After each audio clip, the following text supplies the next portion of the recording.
Continuando con nuestro método de trabajo, llegamos al diafragma. ¿Pero qué era el diafragma? Si recordáis a nuestros protagonistas y su cámara estenopeica, dijimos que la puertecita controlaba el tiempo de exposición y el diafragma se corresponde con el diámetro del agujerito por el cual entra la luz. En la primera cámara estenopeica, lógicamente, ese agujerito era invariable, como vimos, porque si se abría más ese agujerito para que entrase más luz, perdíamos el principio de los dos puntos y la luz entraría de forma desordenada, formando una imagen completamente blanca. Es a partir de la incorporación de la lente cuando es posible alterar o variar la apertura de ese diafragma o el diámetro de ese agujerito, controlando el flujo de luz que entra. A mayor apertura, lógicamente, mayor cantidad de luz y a menor apertura, menor cantidad de luz. ¿Cómo afecta o cómo influye esa cantidad de luz en la imagen o en la calidad de la imagen? Pues de ninguna forma. Es decir, que el diafragma no afecta para nada en la calidad de la imagen.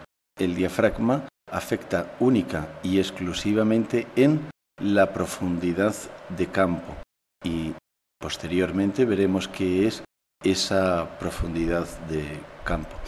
Si bien es cierto que a diafragmas muy cerrados empieza a actuar la difracción, que son esos rayos que pasan bordeando o rozando el perímetro del diafragma o las láminas del propio diafragma, comienza a funcionar la difracción. Pero actualmente, en las ópticas actuales, esa difracción es prácticamente nula. ¿Qué valores vamos a disponer de diafragma en nuestra cámara?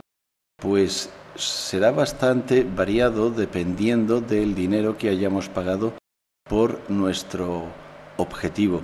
Aquellos objetivos que tengan mayor luminosidad, es decir, menor número F, serán siempre esos objetivos más caros y de más calidad.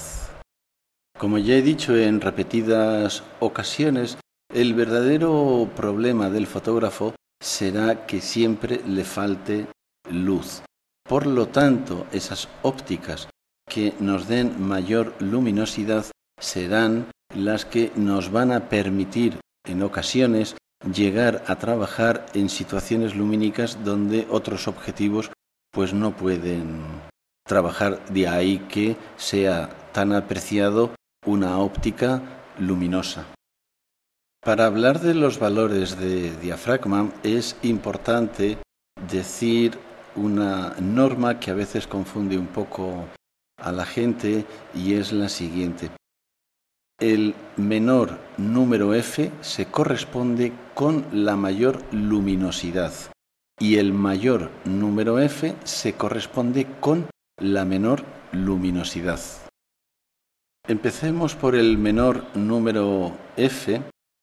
Voy a empezar por un número F que hoy en día prácticamente ni se utiliza. Sería una apertura de 1,8. Continuaría un diafragma de 2, 2,8, 4, 5,6, 8, 11, 16, 22, 32, 45, 64 y 90.